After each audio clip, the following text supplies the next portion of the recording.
everybody, welcome back to the YouTube channel Mental Matters More. I'm Amanda G, Psych MP, and this is the channel where we talk about all things related to mental health. Well, thanks for joining me today. I haven't made a video in about 4 weeks, and to be honest, I've been feeling kind of unmotivated. So I was thinking, well, I really need to get back and make a video, and what should I talk about? I wanted to make this video about seasonal affective disorder, or seasonal components to mood disorders, including bipolar and depression. That's what we're going to talk about today, so let's get into it. So the third Monday of January is reportedly the most depressing day of the entire year. That's not a great fact, but the good news is that we have gotten past that day, and it's now into March. The reality is that some of us have had lingering depressive symptoms or kind of unmotivated. Now we're trying to deal with those feelings, emotions, and kind of pull ourselves out of that.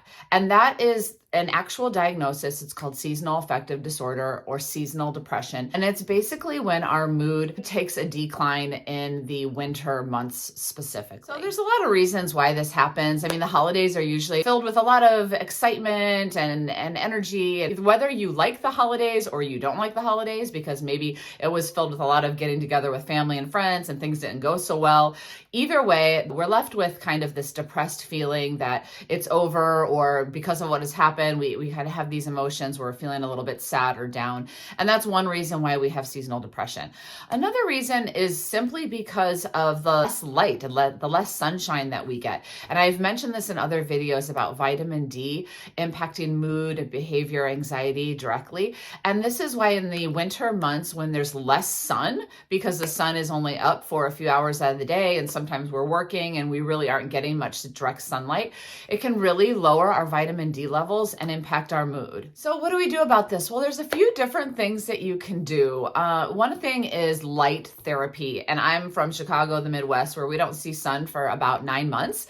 And a big thing that people like to do was go to the tanning beds during the winter months, which I know is, got a whole other controversy around it. But actually light therapy, where you have a light that shines on your face for 5 to 10 minutes out of the day, can really improve mood. It's a non-pharmacological intervention that you can do, and it's been proven to help reduce symptoms of seasonal affective disorder. Another thing that you can do is remind yourself of what the things are that pull you out of that. For me, that's getting up and doing some exercise, a jog. I get those natural endorphins flowing and I feel better. Even though I might not be really motivated before I do it, I always feel better after. So if you can identify a few things of coping skills of yours that really tend to pull you out of that mood, just go for it. I know that we don't really want to do these things, and that's part of the issue. If we can just put one foot in front of another, then usually it will help. Well, another thing that you can remember is that this too shall pass. And when we're talking specifically about seasonal affective disorder, it's seasonal. It's a time. If you have been able to identify that it truly is seasonal affective disorder and it's going to be for a short period of time, you can remind yourself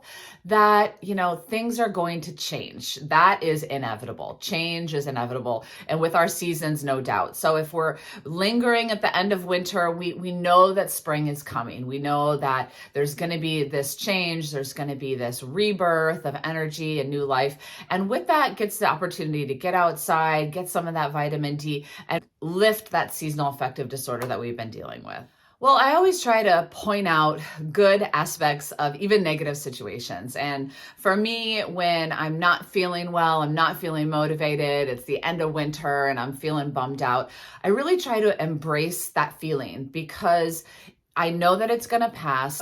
Try to find what good it's going to bring me. And that includes having empathy for others in their, in maybe a time of need or their depression. I can reflect back on when I was feeling not the greatest and really try to help them and have empathy for them in their situation. You can also really recognize that when you're not feeling well, emotionally, physically, spiritually, you can have gratitude for when you do feel good. I think it's hard to recognize the good and the bad if you've never really been in a low place.